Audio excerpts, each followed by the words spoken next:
नमस्कार, आप देख रहे हैं इंडिया टीवी। आपके साथ मैं हूं मीनाक्षी जोशी। आज की बड़ी खबर, 2024 के लोकसभा चुनाव की लड़ाई संसद भवन के बहिष्कार पर लेकर आई। जी हां, विरोधी इस वक्त सरकार को चुनौती दे रहे हैं। कह रहे हैं कि संसद भवन का उद्घाटन राष्ट्रपति द्रौपदी मुर्मू के हाथों होना चाहिए और सरकार ये कह रही है कि ये कोई पहली मर्तबा नहीं है। इससे पहले भी विपक्ष की सरकारों के दौरान भी ये हो चुका है, फिर चाहे वो इंदिरा गांधी ही क्यों ना हो। लेकिन बॉयकॉट पॉलिटिक्स इस वक्त चरम पर दिखाई दे रही है। 5 विपक्षी दलों ने संसद भवन की नई बिल्डिंग के उद्घाटन समारोह के बॉयकॉट का ऐलान कर दिया है। कई और दल भी समारोह का बॉयकॉट कर सकते हैं। उद्घाटन प्रधानमंत्री मोदी को करना है, लेकिन विपक्ष राष्ट्रपति द्रौपदी मुर्मू के हाथों इसका उद्घाटन कराने पर अड़े हुए हैं। 28 मई को नए संसद भवन का उद्घाटन समारोह होना है। लोकसभा स्पीकर ने प्रधानमंत्री को उद्घाटन का न्योता दिया है। देश की बड़ी बड़ी हस्तियों को भी इसमें बुलाया गया है, लेकिन विपक्षी दलों ने बॉयकॉट का ऐलान करना शुरू कर दिया। प्रधानमंत्री से उद्घाटन कराने के विरोध की शुरुआत राहुल गांधी ने की थी। इसके बाद एक एक कर विपक्षी दल विरोध की इस मुहिम में शामिल हो गए। आइए सबसे पहले हम आपको उन दलों के नाम बताते हैं जिन्होंने बॉयकॉट का ऐलान किया है। आपको बता दें, ममता बनर्जी की पार्टी टीएमसी ने बॉयकॉट का ऐलान किया है। अरविंद केजरीवाल यानी आम आदमी पार्टी ने भी बॉयकॉट का ऐलान किया है। सीपीएम और सीपीआई ने बॉयकॉट का ऐलान कल ही कर दिया था और आज लालू यादव की आरजेडी ने भी बॉयकॉट का फैसला लिया है। आपको दिखा रहे हैं हम इस वक्त एलईडी स्क्रीन पर नए संसद भवन के उद्घाटन समारोह को किस तरीके से सियासत के चंगुल में बांध दिया गया है। 28 मई को उद्घाटन होना है, प्रधानमंत्री मोदी के हाथों उद्घाटन होना है, लेकिन विपक्ष की मांग यह है कि राष्ट्रपति द्रौपदी मुर्मू के हाथों उद्घाटन होना चाहिए। और कौन कौन सी पार्टियां इसके खिलाफ खड़ी हैं, इसमें टीएमसी है, आम आदमी पार्टी शामिल है, आरजेडी शामिल है। अब आपके सामने पुराने किस्से भी रखते हैं जो सरकार कह रही है। प्रधानमंत्री से उद्घाटन के विरोध पर बीजेपी ने तथ्यों के आधार पर पलटवार किया है और कहा है कि ये कोई पहली बार नहीं हो रहा है। साल 1975 में प्रधानमंत्री इंदिरा गांधी ने संसद एनेक्सी का उद्घाटन किया था, यानी ये पहले भी हो चुका है। साल 1987 की बात करें, प्रधानमंत्री राजीव गांधी ने संसद की लाइब्रेरी का उद्घाटन किया था, तब भी राष्ट्रपति के हाथों तो ये नहीं हुआ था। ऐसे में अब विरोध क्यों? क्या ये 2024 की लड़ाई की वजह से विरोध है? It is not constitutionally correct to take major decision about the Parliament of India, excluding the head of the Parliament, the President of India, from the decision making, from the foundation stone laying, now for the inauguration. एक date है शायद अगस्त 1975 की, हाँ, जब इंदिरा जी प्रधानमंत्री थी, उन्होंने parliament annex की इनॉग्रेशन की थी। ठीक है। दूसरी डेट है, जहां तक मुझे याद आता है, 87 की 15 अगस्त 87 में राजीव जी जब प्रधानमंत्री थे, उन्होंने पार्लियामेंट लाइब्रेरी की। अगर आपके हेड ऑफ गवर्नमेंट इनॉग्रेट कर सकते हैं पार्लियामेंट की एनेक्सी को और लाइब्रेरी को, तो हम इस समय के हेड ऑफ गवर्नमेंट क्यों नहीं कर सकते? तो प्रधानमंत्री से उद्घाटन कराने के खिलाफ बयानबाजी फुल स्पीड पर चल रही है। आपने विरोधी दलों के नेताओं की बात सुनी, लेकिन शुरुआत कहां से हुई वो आपको बताते हैं। शुरुआत राहुल गांधी ने की थी और कहा था कि प्रधानमंत्री नहीं, राष्ट्रपति के हाथों उद्घाटन कराया जाना चाहिए। मल्लिकार्जुन खड़गे इसमें शामिल है। पीएम से उद्घाटन कराना गलत है, मल्लिकार्जुन खड़गे ने कहा। राष्ट्रपति द्रौपदी मुर्मू दलित समाज से आती है, उनके हाथों उद्घाटन कराया जाना चाहिए। सीताराम येचुरी ने कहा, संसद का हिस्सा राष्ट्रपति को न्योता क्यों नहीं दिया गया, सवाल वाजिब। डेरेक ओब्रायन ने कहा, यह मोदी का इवेंट नहीं है, मैं नहीं आऊंगा। इसके अलावा राहुल गांधी की बात हमने आपको सबसे पहले बताई कि राष्ट्रपति के हाथों उद्घाटन होना चाहिए। तो ये विरोधी दलों का बयान, एक बार आप सुनिए। सावरकर का जन्मदिन में हिंदुस्तान को 130 करोड़ लोग का पार्लियामेंट का नया बिल्डिंग उद्घाटन होगा, ये हमें अच्छा नहीं लगा। इसलिए हमारा पार्टी शायद ये सिद्धांत दिया है। अब समझते हैं कि ये इनॉग्रेशन राष्ट्रपति करते तो ठीक होता, क्योंकि राष्ट्रपति हमारा देश के प्रधान है और पार्लियामेंट का भी प्रधान है, और प्रधानमंत्री केवल लोकसभा में शासक दल के नेता है, तो क्यों राष्ट्रपति को नहीं किया गया? ये होमवर्क करते नहीं अपने समय में। जो देखिए, हेड ऑफ स्टेट और हेड ऑफ गवर्नमेंट में देयर इज अ डिफरेंस। मुझे लगता है कि कुछ हमारी ये जो राजनीतिक सिस्टम है और कुछ लोगों को ये जो राजनीतिक क्या कहते हैं रोटियां सेकने की आदत पड़ गई है। कुछ ऐसे मौके आते हैं, मैं समझता हूं हमारी इतिहास में, जब हम सबको इकट्ठा होके किसी चीज को सेलिब्रेट करना चाहिए। तो नए संसद भवन परिसर के उद्घाटन को लेकर क्लेश इस वक्त जमकर हो रहा है। आपको बता दें, इस बॉयकॉट पॉलिटिक्स में अब आरजेडी की भी एंट्री हो चुकी है। बड़ी खबर आपको बता दें, आरजेडी ने भी आज समारोह के बॉयकॉट का ऐलान कर दिया है। सांसद मनोज झा ने इस पर बयान दिया है, समारोह का बॉयकॉट करेगी, राष्ट्रपति से उद्घाटन कराना चाहिए, ये मनोज झा ने कहा। आइए आपको सुनाते क्या कहा उन्होंने। कुछ दिनों में जब से हमें ये पता चला कि प्रधानमंत्री जी स्वयं ही नई पार्लियामेंट्री बिल्डिंग का इनॉग्रेशन करेंगे, तो हम सब ने सलाह दी, सुझाव दिए, अपना पक्ष रखा कि ये जो संवैधानिक व्यवस्था है पार्लियामेंट को लेकर के, जहां महामहिम को, माननीय राष्ट्रपति महोदया को ये इनॉग्रेशन करना चाहिए था, क्योंकि ये परंपरा के अनुकूल होता, रवायतों के अनुकूल होता, संविधान सर्वोपरि है, इस भावना की पुष्टि होती। लेकिन प्रधानमंत्री जी की अपनी चॉइस है, कहाँ सुनते हैं लोगों की। अंततः सारे विपक्ष ने यह निर्णय लिया कि एक संदेश दिया जाए, ताकि आज से 20 बरस बाद, 25 बरस बाद, 50 बरस बाद जब ये इस दौर का इतिहास लिखा जाएगा, तो ये लोग इस बात की तस्दीक करेंगे कि विपक्ष के कई अधिकांश दलों ने, बल्कि कई क्यों अधिकांश दलों ने इस बात के पक्ष में अपनी राय रखी कि संविधान सर्वोपरि होता है। कोई भी ऐसी चीज न हो जिससे महामहिम राष्ट्रपति जी के मान में कोई कमी आए। यही अभी भी मैं आग्रह करूंगा प्रधानमंत्री जी से कि इसमें कोर्स करेक्शन की बेहद आवश्यकता है। इतिहास सब कुछ स्मरण करेगा। इसमें कोई दो राय नहीं कि संविधान सर्वोपरि होता है, लेकिन यह संसद भवन भी सरकार और विपक्षी दलों यानी देश का होता है। क्या ऐसे में बॉयकॉट पॉलिटिक्स ठीक है या नहीं?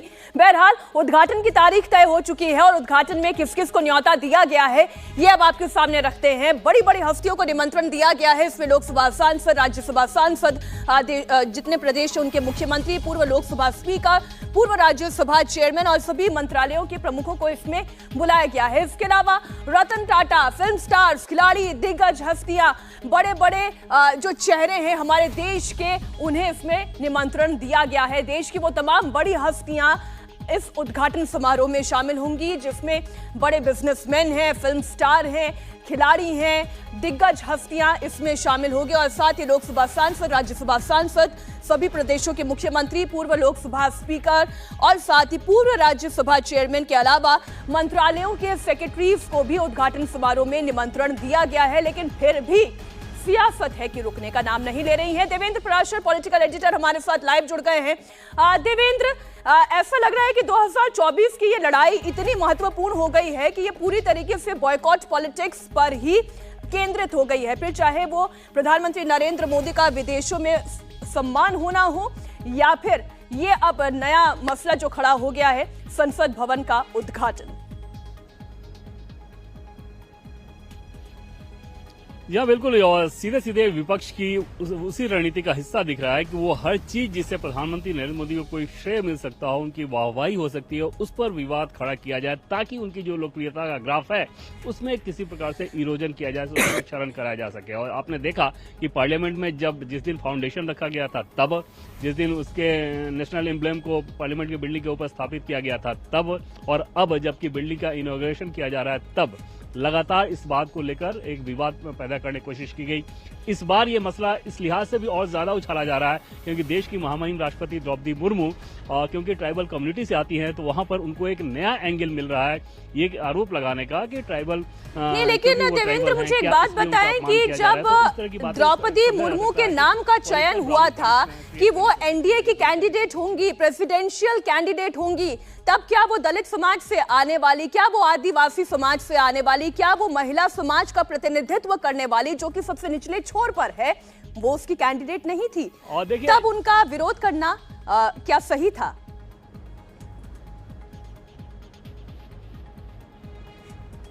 और देखिए इसमें बड़ा दिलचस्प ये रहता है कि यही द्रौपदी मुर्मू तब भी वो ट्राइबल कम्युनिटी से ही आती थी जब वो राष्ट्रपति का चुनाव लड़ रही थी और तब उनका विरोध किया गया। समझा जा सकता है कि ये सिर्फ एक राजनीतिक रेखा खींचने की कोशिश है।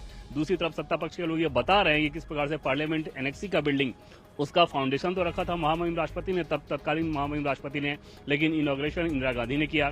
पार्लियामेंट कैंपस में ही पार्लियामेंट लाइब्रेरी बिल्डिंग है, उसका इनॉग्रेशन राजीव गांधी ने किया। इतना ही नहीं, पार्लियामेंट कैंपस के अंदर, पार्लियामेंट बिल्डिंग के अंदर जो 25 पोर्ट्रेट हैं उनमें भी 5 पोर्ट्रेट ऐसे हैं जो कि राष्ट्रपति ने उनका इनॉग्रेशन नहीं किया। उनमें से 4 ऐसे हैं जिन्हें प्रधानमंत्री ने किया, जिनमें से 2 पंडित नेहरू ने किया था। पार्लियामेंट के बिल्डिंग के अंदर जो दूसरा पोर्ट्रेट लगाया गया था बाल गंगाधर तिलक का, उसका इनॉग्रेशन ही पंडित नेहरू ने किया था, जबकि पहले का डॉक्टर राजेंद्र प्रसाद जो कि राष्ट्रपति थे उन्होंने किया था। तो ये सारी चीजें ये बताती हैं। इसके अलावा आप देखें तो बीजेपी की तरफ से ये भी कहा जा रहा है कि सोनिया गांधी जो कि किसी भी संवैधानिक पद पर नहीं थी, उन्होंने अटल टनल योजना का फाउंडेशन रखा था, उन्होंने वर्ली सीलिंग का फाउंडेशन रखा था। इतना ही नहीं, उन्होंने रायबरेली में रेल कोच फैक्ट्री का भी इनॉग्रेशन किया था। तो ये सारी चीजें जो कि संवैधानिक संस्थाओं के अपमान का आरोप लगाया जा रहा है, उसको लेकर बीजेपी भी पलटवार कर रही है। लेकिन कुल मिलाकर देवेंद्र, एक और सवाल इसी से जुड़ा हुआ, विपक्ष ये कह रहा है कि प्रधानमंत्री नरेंद्र मोदी ने, बीजेपी शासित सरकार ने इसे एक इवेंट बना दिया है। इवेंट क्यों ना बने एक ऐसे कार्य का? पूरे देश को एक नया संसद भवन मिल रहा है और एक ऐसी आवश्यकता की पूर्ति हो रही है जिसकी मांग खुद विपक्षी दल जब सरकार में थे तब कर चुके हैं। और इस बिल्डिंग की अगर बात करें तो इसमें बहुत सारी चीजें ऐसी हैं जो कि थोड़ी सी हैरान करने वाली, सकारात्मक दृष्टि से हैरान करने वाली। मैं इसलिए आज से कह रहा हूं कि आप सोचें कि कोविड महामारी के दौर में इस बिल्डिंग का फाउंडेशन रखा गया, उसके बावजूद अगर रिकॉर्ड समय में वो बिल्डिंग बनकर तैयार हो रही है तो ये अपने आप में एक उपलब्धि है। दूसरी चीज कि आधुनिक समय और जरूरतों के हिसाब से इस प्रकार के बिल्डिंग की जरूरत थी, क्योंकि आप देखें तो पार्लियामेंट की जो मौजूदा बिल्डिंग है उसमें बहुत सारी समस्याएं आती है। ये अपने आप में बहुत शर्मनाक हो जाता है कि बारिश के दिनों में पार्लियामेंट बिल्डिंग, जो मौजूदा बिल्डिंग है, उसमें अगर पानी टपक रहा हो, उसके बिल्डिंग के अंदर से पानी निकालने के लिए अगर जेनसेट लगाना पड़ रहा हो, तो ये अपने आप में शर्मनाक स्थिति होती है, हो सकती है भारत जैसे देश के लिए। तो उससे बचने की कोशिश। तीसरी चीज कि इससे बहुत ज्यादा खर्च भी पूरा बचेगा। अगर ओवरऑल पूरे सेंट्रल विस्टा प्लान को अगर देखें तो वो जब पूरा प्लान एग्जीक्यूट हो जाएगा तो उस प्लानिंग के तहत भी इसको किया गया था। और ऐसा नहीं है कि ये बिल्डिंग किसी पार्टिकुलर दल के लिए है, बल्कि ये बिल्डिंग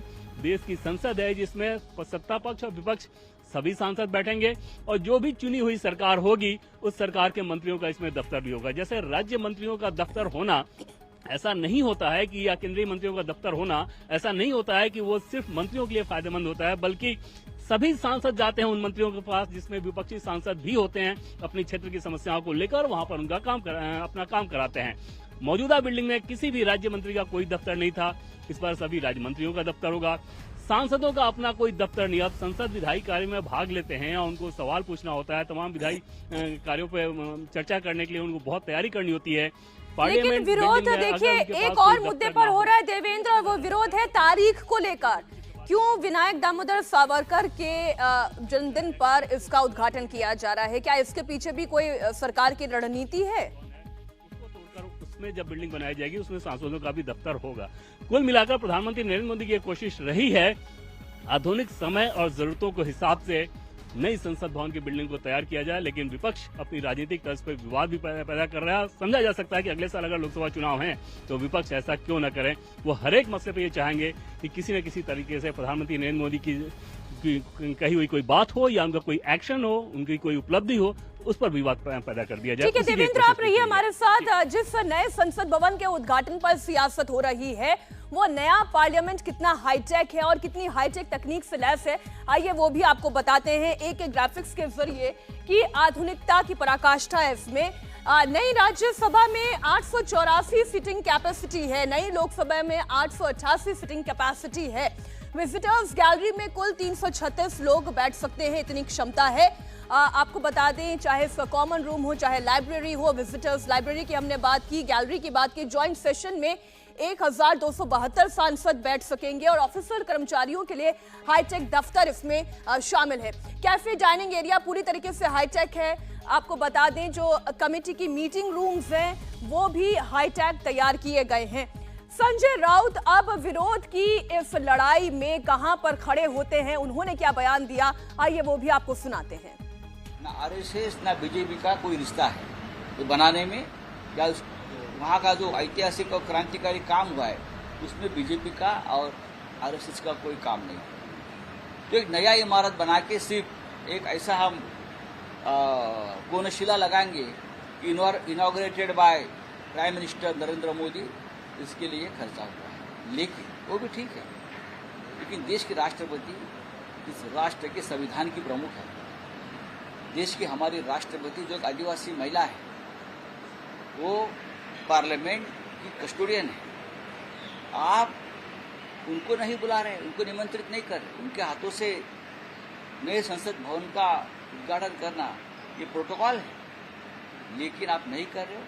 आप उसका एक पॉलिटिकल इवेंट कर रहे हो, प्रधानमंत्री के हाथों से उद्घाटन करें। इसलिए इस देश के सभी अपोजिशन पार्टी ने निर्णय लिया है कि हम उस कार्यक्रम के ऊपर बहिष्कार करेंगे और उस बहिष्कार में शिवसेना भी शामिल है। सर, सरकार की तरफ से दलील दी जा रही है कि पहले राजीव जी ने, इंदिरा जी ने भी उद्घाटन किया। देखिए, राजीव जी और इंदिरा जी ने संसद भवन के परिसर में कुछ इमारतों का उद्घाटन किया है, संसद भवन का नहीं। जो एक्सटेंशन है पार्लियामेंट का, जहां हमारे कुछ कार्यालय है सरकार के, उसका उद्घाटन किया है। मेन पार्लियामेंट बिल्डिंग का राष्ट्रपति ही उद्घाटन करते हैं। आपको सर राष्ट्रपति को मतलब सिर्फ रबर स्टैंप की तरह रखना चाहते हैं? बाकी अभी 2 राष्ट्रपति जो बीजेपी ने बनाए हैं वो तो रबर स्टैंप भी थे, ऐसे लोग बोलते हैं। कोविंद जी को कहाँ अधिकार मिला था उनका, और द्रौपदी जी को, मुर्मू जी को आदिवासी महिला आदिवासी महिला आदिवासी महिला बनाकर बना दिया, लेकिन उनको राष्ट्रपति भवन से बाहर तक आने नहीं दिया जाता है। जो देश का सबसे महत्वपूर्ण कार्यक्रम हो रहा है, राष्ट्रपति भवन के सामने पार्लियामेंट हाउस का उद्घाटन हो रहा है, उनके लिए उनको निमंत्रित नहीं किया जा रहा है। तो देश में कौन सा लोकतंत्र है, कौन सा संविधान चल रहा है, और किसका प्राइवेट संविधान चल रहा है? क्या राष्ट्रपति को नहीं बुलाना क्या पूरे आदिवासी समाज का अपमान? आदिवासी समाज का नहीं, देश का अपमान है। आदिवासी समाज का तो अपमान है, दलितों का, शोषितों का, आदिवासी समाज का तो अपमान है, लेकिन मैं मानता हूँ देश के संविधान का भी अपमान है। सर, महाविकास आघाडीमध्ये चर्चा राजकीय वर्तुळात की जयंत पाटील असतील या अनिल देशमुख असेल त्यांना भाजपने ऑफर दिली होती, आणि अनिल देशमुखने असं देखील सांगितले की 2 वर्षापूर्वी मला ऑफर दिली पण मी गेलो नाही आणि ईडीची कारवाई झाली, त्यावेळेस महाविकास आघाडी फुटली असती या सतर्क होती असती। असं कोण म्हणताय? अनिल देशमुख म्हणतात, ते खरं बोलतायत। मला तो संपूर्ण प्रकरण माहिती आहे। अनिल देशमुखांना कोणत्या प्रकारचा दबाव आणि ऑफर होती त्याचे पुरावे त्यांच्याकडे आहेत। तो आपने सुना, संजय राउत यानी शिवसेना भी बहिष्कार करेगी, और आपने तो ये भी सुना कि उन्होंने कहा ये तो आदिवासियों का नहीं, महिलाओं का नहीं, बल्कि पूरे देश का संविधान का अपमान है। इस तरीके की बात संजय राउत ने कही। हमारे साथ हमारी सहयोगी विजय लक्ष्मी जुड़ गई हैं। विजय लक्ष्मी, विरोधियों की संख्या और नए संसद भवन के उद्घाटन का बहिष्कार करने वाले पार्टियों की संख्या में अब एक नाम शिवसेना का भी जुड़ गया है, उद्धव गुट का भी जुड़ गया है। बिल्कुल मीनाक्षी, तमाम जो विपक्षी पार्टियां हैं वो नए संसद भवन के उद्घाटन समारोह का बायकॉट करने का जो है एक तरीके से इशारा कर रही हैं। कुछ ने तो ऑफिशियली अनाउंस भी कर दिया है। उसमें आरजेडी है, शिवसेना है, टीएमसी है, तमाम राजनीतिक दल हैं, कांग्रेस पार्टी है, जो इस संसद बिल्डिंग का जब उद्घाटन होगा 28 तारीख को उसका बॉयकॉट करेंगी। इन तमाम पार्टियों का कहना है कि संसद भवन की नई बिल्डिंग का जो उद्घाटन है वो, क्योंकि कस्टोडियन ऑफ इंडियन कॉन्स्टिट्यूशन राष्ट्रपति होते हैं, इसलिए राष्ट्रपति जो है उनको इसका उद्घाटन करना चाहिए। और इसी बात पर अपना विरोध दर्ज कराते हुए ये तमाम राजनीतिक दल कह रहे हैं कि उस पूरे समारोह का बॉयकॉट करेंगे। लेकिन ये पूर्व में कोई मिसाल तो है नहीं विजय लक्ष्मी की कहीं पे हमने देखा हो, क्योंकि पहले से जो संसद भवन हमें इनहेरिट हुई थी, अब एक नई संसद भवन हमें मिल रही है। तो ये प्रोटोकॉल में कहाँ लिखा गया है कि राष्ट्रपति को ही इनॉग्रेट करना चाहिए या प्राइम मिनिस्टर को ही इनॉग्रेट करना चाहिए? क्योंकि संजय राउत तो ये कह रहे थे कि ये तो प्रोटोकॉल का उल्लंघन है। देखिए, ऐसा तो कहीं लिखा नहीं है, कहीं मेंशन नहीं है, लेकिन विपक्ष का मानना है कि राष्ट्रपति को करना चाहिए। क्योंकि जिस तरह से हमारा संविधान है या जिस तरह का कॉन्स्टिट्यूशन इंडिया में है, जिस तरह की डेमोक्रेसी हम हैं, कस्टोडियन जो है वो राष्ट्रपति होते हैं। तो ऐसे में जो तमाम राजनीतिक दल हैं विपक्षी, उनकी मांग है कि प्रधानमंत्री इसका उद्घाटन ना करें। और मीनाक्षी, अगर आपको याद होगा तो जब सेंट्रल विस्टा या जब नए संसद भवन की नींव भी पड़ी थी, तभी विपक्ष के तमाम लोगों ने इस पर अलग अलग वजहों को लेकर के अपना विरोध जो है वो सेंट्रल विस्टा और तमाम चीजों को लेकर दर्ज कराया था। और अब भी विपक्ष का कहना है कि प्रधानमंत्री नरेंद्र मोदी को इसका उद्घाटन नहीं करना चाहिए, उद्घाटन जो है वो राष्ट्रपति द्वारा किया जाना चाहिए। और क्योंकि ऐसा नहीं हो रहा है, इसलिए वो भी इस पूरी प्रक्रिया में शामिल नहीं होंगे। यही कहते हुए तमाम जो विपक्ष के राजनीतिक दल हैं वो अपना विरोध दर्ज करा रहे हैं और साथ ही इस पूरे समारोह के बॉयकॉट करने की बात कर रहे हैं।